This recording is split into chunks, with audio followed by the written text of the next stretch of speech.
Guys, आज की ये जो पहली स्टोरी है, ये स्टोरी मिस फरीहा जमाली ने हमें देरा मुराद जमाली के करीब एक गांव से शेयर की है। बेसिकली ये जो किस्सा है, ये कहानी है, ये अब से तकरीबन आप कह सकते हैं कि 23 या 24 साल पुरानी है। और ये उस दौर की बात है जब दिसंबर चल रहा था और दिसंबर में शदीद सर्दी का आगाज़ हो चुका था। बेसिकली इनकी जो फैमिली थी वो ज़रात के ऊपर या काश के ऊपर डिपेंड किया करती थी और इनके अपने गांव के अंदर बहुत सारे जानवर मौजूद थे। यानी आप कह सकते हैं कि इनके जो फादर थे, इनके चचा थे, वो आमतौर पे फार्मिंग का भी काम किया करते थे और इसी तरह हर साल जानवर पालते, उनसे बच्चे पैदा करवाते और फिर इनको मार्केट में सेल कर दिया करते। अब ये जो गांव का सेटअप होता है, तो गांव के सेटअप में जो भी जानवर पाले जाते हैं, आमतौर पे उनको खाने पीने के लिए या उनकी जुगाली के लिए ये जो गांव के अंदर ही खेत वगैरह मौजूद होते हैं या जहाँ पे काश कर ली जाती है, वहाँ पे जानवरों को छोड़ दिया जाता है। जैसे कि आमतौर पे शहरों में हम यहाँ पे चारा खरीदते हैं, खरीदने के बाद जानवरों को खिलाते हैं। लेकिन अगर आप गांव की बात करें तो वहाँ पे इतनी ज़्यादा कॉस्ट नहीं लगाई जाती और जो भी गायें, बैल या बकरे वगैरह होते हैं, उनको चरवाहे आमतौर पे पूरे गांव में या मदाफात में लेके घूमते फिरते हैं। तो वैसे ही इनके चचा की ड्यूटी थी कि इनके पास जो भी 20-25 गायें, जानवर वगैरह मौजूद थे, उन तमाम जानवरों को इनके चचा सुबह 10-11 बजे लेके निकलते और शाम को 4-5 बजे तक वापस आ जाते। जाहिर सी बात है, सर्दियाँ चल रही थी और ज़्यादा देर तक बाहर रुकना या गांव से दूसरे गांव में जाना या वीरान रास्तों पे घूमना मुनासिब नहीं था। आमतौर पे इनके चचा की भी कोशिश होती थी कि किसी भी तौर मगरिब होने से पहले पहले वापस आ जाएं। लेकिन कभी कभी कुछ इस तरह के वाक़यात होते हैं, कुछ इस तरह की हैपनिंग्स होती हैं जो आपने प्लान नहीं की होती। वैसा ही कुछ इनके चचा के साथ हुआ कि उस दिन जब इनके चचा जानवरों को लेके चरवाने के लिए निकले, तो एक तो निकलते निकलते देर हो गई। फिर ये चलते चलते इस कदर दूर आ गए कि जब ये वापस निकले तो इनको निकलते निकलते अंदाज़ा हो चुका था कि जब ये वापस पहुंचेंगे तो मगरिब के बाद का टाइम शुरू हो जाएगा। और ऐसा ही है कि इनके चचा बताते हैं कि जैसे जैसे मैं अपने गांव की तरफ बढ़ रहा था, वैसे वैसे न सिर्फ अंधेरा हो चुका था बल्कि शदीद सर्दी की वजह से इस कदर वीराना था। जितने भी लोग थे सारे के सारे अपने गांव में, अपने घरों में जा चुके थे और बेसिकली ये जिस जगह मौजूद थे, इनके अतराफ में खेत ही खेत मौजूद थे। इन खेतों के दरमियान एक कच्चा पक्का रास्ता था जो सीधा इनके गांव की तरफ जाया करता था। अब चचा अपने तौर पे जानवरों को मैनेज करके इस अंधेरे में चलने की कोशिश कर रहे थे। इसी दौरानिए में इनके जो भी गाय बैल थे, जो भी बकरे वगैरह थे, उनकी एकदम से जो बॉडी लैंग्वेज थी वो चेंज होना शुरू हुई। एक एक करके जितने भी जानवर थे, ऐसा लगा जैसे डरने शुरू हो चुके हैं। और ना सिर्फ इन्होंने डरना शुरू कर दिया है बल्कि देखते ही देखते एकदम से ये ट्रैक से पीछे की तरफ होते चले जा रहे हैं। यानी सराउंडेड जहाँ पे खेत वाला एरिया मौजूद था, एक एक करके जितने भी जानवर थे वहाँ पे उतरना शुरू हो चुके थे। आमतौर पे आपने देखा होगा कि जब जानवरों की बॉडी लैंग्वेज चेंज होती है तो उसके पीछे कोई ना कोई वजह ज़रूर मौजूद होती है। वरना आमतौर पे जो जानवर हैं वो इतनी जल्दी किसी भी चीज़ से डरने के बाद रिस्पॉन्स नहीं किया करते। इनके चचा को भी थोड़ा सा अंदाज़ा हुआ था कि जानवरों को कुछ ऐसा ज़रूर नज़र आ रहा है जिसको देखने के बाद ये डरना शुरू हो चुके हैं। खैर, इनके पास जो स्टिक मौजूद थी, उस स्टिक से इन्होंने जानवरों को दोबारा से एक क्यू के अंदर किया और दोबारा से उनको चलने पे मजबूर करने लगे। अब आगे आगे जानवर चल रहे थे, पीछे पीछे इनके चचा चल रहे थे। इनके चचा बताते हैं कि मुश्किल से मुझे चलते हुए 5 या 7 मिनट गुजरे होंगे। अब मुझे लग रहा था जैसे सब कुछ नॉर्मल हो चुका है और फिर आहिस्ता आहिस्ता करके वैसे ही मैं आगे की तरफ आया और फिर मेरे पीछे जितने भी जानवर थे उन्होंने दोबारा से चलना शुरू कर दिया। अब आहिस्ता आहिस्ता करके दोबारा से मुझे महसूस होना शुरू हुआ कि मेरे पीछे जितने भी जानवर चलते चले आ रहे हैं, इनके कदमों के साथ साथ मुझे किसी और के कदमों की या चलने की आवाज़ आ रही है। कोई ना कोई ज़रूर पीछे मौजूद है जो कि बहुत भारी कदमों के साथ ना सिर्फ चल रहा है बल्कि जैसे जैसे वो वजूद ज़मीन के ऊपर कदम रखता है तो वैसे वैसे एक अजीब सी ऊंची सी आवाज़ सुनाई देती है। मेरा ख्याल है कि चचा ने मुश्किल से 1 या 2 मिनट तक पीछे नहीं देखा लेकिन जब मुसलसल ये आवाज़ बढ़ती चली गई तो बिलाखिर चचा ने जब पीछे मुड़ के देखा तो पीछे कोई भी मौजूद नहीं था। अब चचा को बड़ी हैरानी हुई, हालांकि इनको वाज़े तौर पे किसी के चलने की आवाज़ सुनाई दे रही थी, लेकिन जब ये मुड़ के देखते तो पीछे कोई भी मौजूद नहीं होता।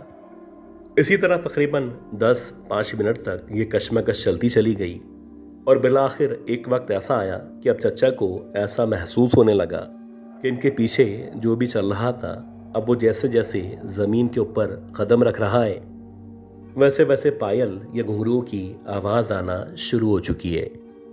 कभी ऐसा लगता जैसे चूड़ियों की आवाज़ है, कभी ऐसा लगता जैसे पायल या घुंघरू टकरा रहे हैं। गर्ज के ये बात कंफर्म थी कि जो भी पीछे मौजूद है वो यकीनन कोई औरत है जो चचा के काफिले के साथ साथ चलना शुरू हो चुकी है। आमतौर पे जो गांव की औरतें होती हैं जो कि पर्दा किया करती हैं, अगर उनको कभी भी कोई लंबा फासला तय करना हो और अल्लाह ना करे वो अकेले ये फासला तय कर रही हों तो वो किसी भी जानवरों के झुंड के साथ या किसी भी झुंड के साथ जुड़ जाया करती हैं और एक ख़ास तरीके से अपना पर्दा मेंटेन करने के साथ साथ उस झुंड के साथ चलती चली जाती हैं। ये पहली बार नहीं था, इससे पहले भी मुख्तलिफ मुसाफिर औरतें चचा के काफिले में सवार होकर अपने गांव तक पहुंच चुकी थीं। एक खामोश मुफाहमत हुआ करती थी और इस मुफाहमत के तहत एक दूसरे से बात नहीं की जाती थी। जो भी अजनबी औरतें थीं वो पीछे पीछे फॉलो करके बिलाखिर अपनी मंजिल तक खैरियत से पहुंच जाया करती थीं। अब चचा को लग रहा था जैसे कोई मुसाफिर है जो इनके साथ चल रही है और अब की बार जब चचा ने पीछे पलट के देखा तो वाकई में एक औरत जिसने ब्लैक कलर के कपड़े पहन रखे थे, बहुत लंबी सी चौड़ी सी औरत थी। बज़ाहिर देखने से ऐसा लग रहा था जैसे 6 फीट से ऊपर उसका कद रहा होगा। वो मुसलसल इन जानवरों के पीछे चलती चली आ रही थी और जैसे जैसे वो कदम रख रही थी वैसे वैसे पायल की, घुंघरुओं की, इवन के चूड़ियों की भी आवाज़ आना शुरू हो चुकी थी। अब चचा भी खामोश मुफाहमत के तहत चलते चले गए। उनका यही ख्याल था कि कोई अजनबी औरत है जिसको अपनी मंजिल तक पहुंचना है। जब तक उसको हमारी ज़रूरत होगी वो इस काफ़िले में, इस चरवाहे वाले काफ़िले में साथ साथ चलती चली जाएगी और जहाँ से इसको रास्ता बदलना होगा ये वहाँ से बदल के अपनी मंजिल की तरफ मुड़ जाएगी। अजीब बात ये थी कि जब से इस औरत ने इस काफ़िले को या इन जानवरों को ज्वाइन किया था, दोबारा से जो भी गाय बैल थे, जो भी बकरे थे, इनकी बॉडी लैंग्वेज चेंज होना शुरू हो चुकी थी। ऐसा लग रहा था जैसे ये सारे के सारे खौफ का शिकार हैं और कुछ अजीब तरीके से ट्रैक से आगे पीछे होना इन्होंने दोबारा से शुरू कर दिया था। अब चचा बताते कि जब इन्होंने दूसरी तीसरी बार इस तरह से बिहेव किया तो मेरी मजबूरी थी, मैं वहाँ पे रुका और रुकने के बाद मैंने अपने जानवरों की तरफ देखने की या उनको मैनेज करने की, एक रॉ में लाने की कोशिश शुरू कर दी। इसी दौरानिए में जबकि मेरा फोकस मुसलसल जानवरों के ऊपर था, मेरी नज़र जब उस औरत पे ना चाहते हुए भी पड़ी तो मेरी नज़र उसके चेहरे पे, उसके जिस्म पे, इवन के उसके पाँव पे पड़ी तो उसका जो जिस्म था, उसका जो चेहरा था वो वैसे ही नॉर्मल था जैसे कि आम तौर पे औरतों का चेहरा या जिस्म हुआ करता है। लेकिन अजीब बात ये थी कि उस औरत के जो पैर थे, चचा बताते हैं, मुझे पहला इंप्रेशन ये आया जैसे उसके पैर उल्टे हैं, उसकी उंगलियां पीछे की तरफ मौजूद हैं जबकि उस औरत की जो एड़ियाँ हैं वो आगे की तरफ दिखाई दे रही हैं। अब पहली दफ़ा में चचा ने जानबूझ के अपने आप को कन्विंस करने की कोशिश की कि यह सरासर इनका वहम है। लिहाजा इधर उधर देखने के बाद चचा बताते हैं कि जब मैंने दोबारा से उस औरत के पाँव की तरफ जानबूझ के देखा तो वाकई में उस औरत के जो पाँव थे वो ना सिर्फ उल्टे थे बल्कि कुछ अजीब तरीके से ज़ख्मी पैर लग रहे थे। ऐसा लग रहा था उस औरत के पाँव पे बेतहाशा ज़ख्म मौजूद हैं। चचा बताते कि जैसे ही मैंने उसके पाँव को मुकम्मल तौर पे देख लिया तो अब मुझे अंदाज़ा हो चुका था कि मेरे साथ या मेरे काफ़िले के साथ जो मखलूक मौजूद है यह सरासर एक शैतानी मखलूक है जिसे आमतौर पे चुड़ैल या पिछल पैरी के नाम से जाना जाता है।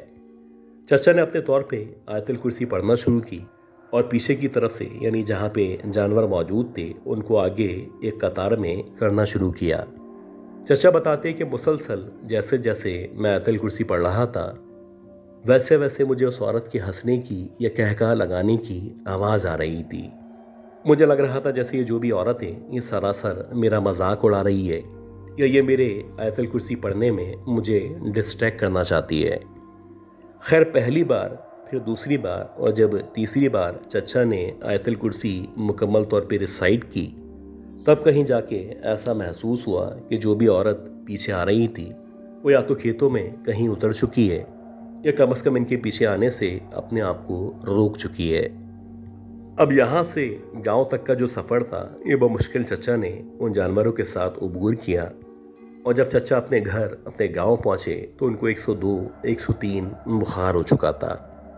चचा बताते कि इस वाक़े के बाद से मैंने तौबा कर ली थी कि किसी भी तौर रात के औकात में, ख़ास तौर पे मगरिब के बाद इस तरफ जाने से परहेज़ करना है। हमारे गांव के जो बुज़ुर्ग हैं, जो भी बड़े हैं, उनका ये मानना है कि जो भी हिस्सा है, जिस हिस्से में मेरे चचा को वो पिछल पैरी या चुड़ैल नज़र आई थी, आज के दौर में भी वहाँ पे इस तरह की एक मखलूक को आम तौर पे लोग देखा करते हैं।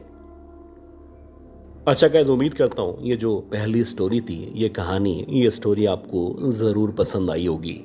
अब हम चलते हैं आज की दूसरी बहुत ही खौफनाक कहानी की तरफ, और मैं उम्मीद करता हूँ कि आपने अब तक इस ऑडियो को, इस वीडियो को लाइक ज़रूर कर दिया होगा। आज की ये जो स्टोरी मैं आपके साथ शेयर करने वाला हूँ, ये स्टोरी हमें साइम साहब ने कराची से शेयर की है। बेसिकली ये जो किस्सा, ये कहानी है, ये 2003-2004 की कहानी है। ये बताते हैं उस दौर में मैं मैट्रिक का स्टूडेंट था, और अक्सर ऐसा होता था कि जब हमारी छुट्टियां पड़ा करती थी तो मैं अपनी फुप्पो के घर रुकने जाया करता था। हमारी जो रिहाइश थी वो पापोश के अंदर मौजूद थी, जबकि जहाँ तक हमारी फुप्पो का ताल्लुक़ है तो ये उस वक्त लियारी चाकीवाड़ा के अंदर रहा करती थी। बेसिकली ये जो घर था, गए वक्तों में हमारे दादा दादी का घर था, और जैसे जैसे हमारे घर वाले या चचा वगैरह अब्बू तरक्की करते चले गए तो सारे के सारे लोग मुख्तलिफ इलाकों में सेटल होते चले गए। एक हमारी फुप्पो थी जिनके शौहर के जो हालात थे वो इतने ज़्यादा अच्छे नहीं थे, उनकी आमदनी भी इतनी ज़्यादा माकूल नहीं थी, लिहाजा ये जो दादा दादी का घर था, यहाँ पे फुप्पो अपने बच्चों के हमरा रहा करती थीं। अच्छी बात ये थी कि जो हमारी फुप्पो थी या हमारी फुप्पो के जो बच्चे थे, हम लोग एक दूसरे से बहुत ज़्यादा प्यार किया करते थे। जैसे कि आम तौर पे आज के दौर में फुप्पो के बारे में मुख्तलिफ बातें की जाती हैं, ऐसी कोई भी चीज़, ऐसी कोई भी बात हमारे जहनों में मौजूद नहीं थी। हमें ऐसा लगता था कि जैसे हमारी फुप्पो के जो बच्चे हैं वो सरासर हमारे बहन भाई हैं, और हम लोग एक दूसरे का बेहद ख्याल किया करते थे। अब वैसे ही सर्दियां चल रही थी और मुझे अच्छी तरह याद है कि 10 या 11 दिन की छुट्टियां थी, या छुट्टियों का टाइम चल रहा था, तो मैं अकेला अपनी फुप्पो के घर रुकने गया हुआ था। अब ये जो फुप्पो का घर था, इस फुप्पो के घर में एक नीचे का हिस्सा था, यानी ग्राउंड फ्लोर था, जहाँ पे मेरी फुप्पो रहा करती थी। उससे ऊपर अगर आप जाएं तो फर्स्ट फ्लोर था, जहाँ पे गए वक्तों में किराएदार रहा करते थे, और फर्स्ट फ्लोर के बाद अगर आप जीना चढ़ के जब सेकंड फ्लोर की तरफ जाएं तो आप कह सकते हैं कि 2 कमरे बने हुए थे और बाकी हिस्सा खुली छत के ऊपर मुश्तमिल था। ये जो ऊपर के 2 कमरे थे, यहाँ पे मेरा कज़न रहा करता था, यानी मेरी फुप्पो का जो बड़ा बेटा था वो वहाँ पे रहा करता था। अब जब भी मैं फुप्पो के घर रुकने जाता तो मेरी कोशिश होती थोड़ा बहुत टाइम नीचे स्पेंड करने के बाद सीधा अपने कज़न के रूम में चला जाऊँ। अच्छा, अजीब बात ये थी कि जिन दिनों ये किस्सा, ये कहानी मेरे साथ पेश आई थी, उन दिनों जो किराएदार थे वो घर छोड़ के जा चुके थे, और हम लोग एक्सपेक्ट कर रहे थे कि नए किराएदार नए साल के साथ यानी जनवरी में यहाँ पे सेटल हो जाएंगे। खैर रात के तकरीबन 11, साढ़े 11 बजे का टाइम था। हम सारे के सारे लोग नीचे, यानी जहाँ पे फुप्पो रहा करती थी, वहाँ पे मौजूद थे, और खाना वगैरह खाने के बाद बातें कर रहे थे। इसी दौरानिए में जो मेरा कज़न था, मैं जिसके साथ आम तौर पे रुका करता था, वो कहने लगा कि मैं ऊपर जा रहा हूँ, जब तुम नीचे बातें वगैरह कर लो, तुम्हारा दिल भर जाए तो ऊपर आ जाना, हम लोग बैठ के लीडो खेलेंगे या कोई गेम वगैरह खेलेंगे। खैर मैंने कहा कि ठीक है, तुम ऊपर चले जाओ, मैं थोड़ी देर के बाद वापस तुम्हारे पास आता हूँ। इसी तरह बातें करते करते हमें पता ही नहीं चला कि कब रात के तकरीबन 1:30, पौने 2 बजे का टाइम हो गया। अब जब 1:30-2 बजे का टाइम हुआ तो बारी बारी करके फूफा, फिर फुप्पो और बाकी इनके जो बच्चे नीचे रहा करते थे, सारे के सारे लेटना शुरू हो गए, और मेरी फुप्पो भी मुझे कहने लगी कि इतनी रात में ऊपर जाना ठीक नहीं है, हो सकता है वो भी सो चुका हो, तो तुम भी नीचे ही सो जाओ। लेकिन मैं बज़िद था कि फुप्पो मैं ऊपर जाता हूँ और जाके देखता हूँ, अगर वो जाग रहा है तो हम जाके बातें करेंगे। खैर ये कहने के बाद मैंने फुप्पो को सलाम किया और सलाम करने के बाद सीधा स्टेयर्स की तरफ बढ़ने लगा। अब जैसे जैसे मैं स्टेयर की तरफ जा रहा था, वैसे वैसे मुझे एहसास हो रहा था कि स्टेयर्स की तरफ मामूल से ज़्यादा अंधेरा है और आज मुझे कुछ अजीब सा खौफ सा महसूस हो रहा था। ऐसा लग रहा था जैसे ही मैं स्टेयर्स पे चढ़ूंगा और जब ये बीच वाला हिस्सा जो कि मुकम्मल तौर पे आजकल खाली है, ये फ्लोर आएगा, ये जीना आएगा, या सामने जहाँ पे जाली लगी हुई है वो हिस्सा मुझे नज़र आएगा, तो यकीनन मेरा यहाँ से गुज़रना मुश्किल हो जाएगा।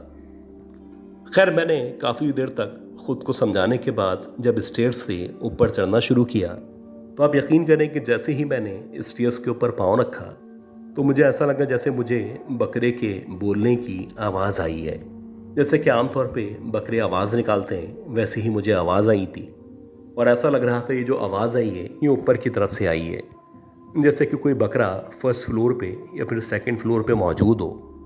अब जब मैंने बकरी की आवाज़ सुनी तो मैं चलते चलते रुक गया और मैं सोचने लगा कि कहीं ऐसा तो नहीं कि फुप्पो के बेटे ने या फुप्पो ने कोई बकरा वगैरह लाके यहाँ पे बांधा हुआ हो। खैर मैं काफ़ी देर तक सीढ़ियों पे खड़ा रहा। मैं सोच रहा था कि ऊपर जाऊँ या ना जाऊँ। और उसके बाद जब मैंने ऊपर की तरफ चढ़ना शुरू किया तो ये जो जीना था ये कुछ इस तरह से था कि पहले 10 या 12 सीढ़ियाँ थीं और फिर एक छोटा सा टर्न था।